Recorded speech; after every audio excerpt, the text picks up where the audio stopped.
बिस्मिल्लाहिर्रहमानिर्रहीम। अस्सलामुअलैकुम जी, कैसे हैं आप सब। उम्मीद करती हूँ कि आप सब बिल्कुल खैरियत के साथ होंगे। तो आज मैं आप लोगों के साथ शेयर कर रही हूँ बहुत ही मज़ेदार चना पुलाव की रेसिपी, देगी चना पुलाव की रेसिपी शेयर कर रही हूँ मैं आपके साथ। तो रेसिपी को आपने अंत तक ज़रूर वॉच करना है और अगर आपको वीडियो पसंद आए तो आपसे रिक्वेस्ट है वीडियो को लाइक कीजिएगा और चैनल को भी ज़रूर सब्सक्राइब कीजिएगा। तो चलें जी, फिर हम रेसिपी की तरफ चलते हैं। तो देगी चना पुलाव बनाने के लिए सबसे पहले मैंने एक बर्तन लिया है, उसमें डाल देंगे हम घी। हाफ़ के जी चावल बना रही हूँ मैं और उसके लिए मैंने लिया है तकरीबन 1 कप घी और साथ ही मैंने इसमें डाल दी है प्याज। एक बड़े साइज़ की मैंने प्याज ली है, इसको बिल्कुल बारीक बारीक मैंने स्लाइस में कटिंग कर ली है। ये प्याज हम घी में डालकर फ्राई करेंगे, गोल्डन कलर आने तक हमने प्याज को फ्राई करना है। तो देखें जी कितना खूबसूरत सा गोल्डन कलर आ चुका है प्याज का। तो बस ये अब हमने प्याज को फ्राई करके इसमें से निकाल लेना है। सारी प्याज को आपने घी में से अलग कर लेना है। तो प्याज को घी में से निकालने के बाद हम फ्लेम बंद कर देंगे और उसके बाद हम इसमें शामिल करेंगे टमाटर। टमाटर मैंने 2 बड़े साइज़ के लिए हैं, स्लाइस में कटिंग कर डाल दिए हैं। 1 टेबलस्पून इसमें शामिल करेंगे अदरक लहसुन का पेस्ट। 1 टेबलस्पून इसमें शामिल किया मैंने हरी मिर्च का पेस्ट और शामिल कर देंगे हम इसमें तेज़पात, 2 पत्ते डालेंगे हम इसमें। 3 मैंने बादियान के फूल लिए हैं, ये हम इसमें शामिल कर देंगे, बहुत अच्छी खुशबू आएगी इससे। 1 इंच का दालचीनी का टुकड़ा है, उसके 2 स्लाइस करके मैंने डाल दिए हैं। 5 से 6 छोटी इलायची और 2 हम इसमें शामिल कर देंगे बड़ी इलायची। ये खुशबू के लिए हम इसमें खड़े गरम मसाले शामिल कर रहे हैं। अच्छा जी, लौंग शामिल करेंगे हम इसमें और काली मिर्च के दाने हैं 10 से 12 अदद, ये हम इसमें डाल देंगे। और अब हम इसमें डाल देंगे 1 टीस्पून इसमें ज़ीरा डालेंगे हम, कुटा हुआ ज़ीरा। और 1 टीस्पून मैंने इसमें कुटा हुआ धनिया शामिल किया है और 1 टीस्पून हम इसमें शामिल कर देंगे सौंफ, कुटी हुई सौंफ आपने इसमें शामिल करनी है।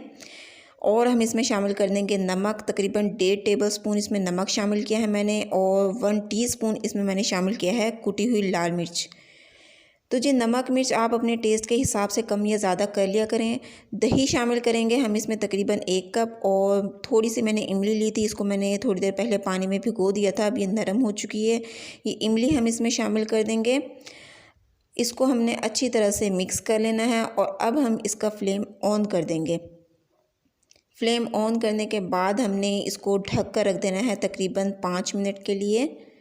तो 5 मिनट के बाद देखें जी मसाला अच्छी तरह से हमारा बॉईल हो चुका है। अब हम इसको भून लेंगे। घी देखें इससे अलग हो चुका है और अब हमने इसमें शामिल कर देने हैं बॉईल चने। तकरीबन 2 कप मैंने चने लिए हैं, इनको मैंने रात को भिगो कर रख दिया था और सुबह मैंने इनको बॉईल किया है। बहुत ही अच्छी तरह से ये चने हमारे बॉईल हो चुके हैं।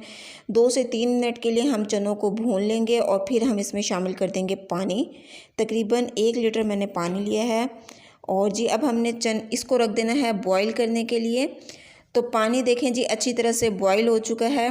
अब हम इसमें शामिल कर देंगे चावल। हाफ़ के जी मैंने चावल लिए हैं, इनको मैंने तकरीबन 20 मिनट पहले भिगो कर रख दिया था।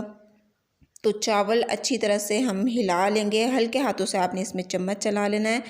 और देखें जी थोड़ी देर के बाद चावलों में अच्छी तरह से बॉईल आ चुका है। अब हमने इसको मीडियम फ्लेम पर रख देना है तकरीबन 10 मिनट के लिए।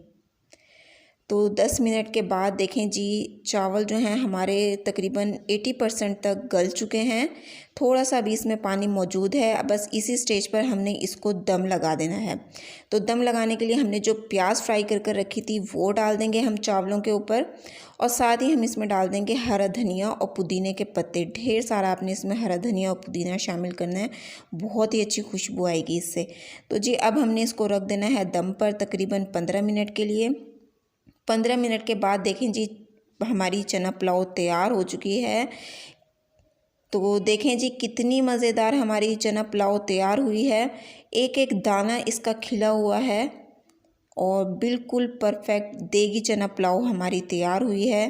तो मुझे उम्मीद है मेरी ये रेसिपी आपको ज़रूर पसंद आई होगी। अगर आपको वीडियो पसंद आई है तो वीडियो को लाइक कर दें। चैनल पर पहली बार आए हैं तो मेरी आपसे रिक्वेस्ट है काइंडली मेरे चैनल को ज़रूर सब्सक्राइब करें। आप वीडियो को अपने फैमिली मेम्बर और फ्रेंड्स के साथ भी ज़रूर शेयर किया करें। आप लोगों ने मुझे ज़रूर बताना है कि मेरी ये रेसिपी आपको कैसी लगी है। आपने रेसिपी को भी ज़रूर ट्राई करना है, मुझे अपना फ़ीडबैक भी देना है। मिलते हैं नेक्स्ट वीडियो में। अगली वीडियो तक के लिए अल्लाह हाफिज़।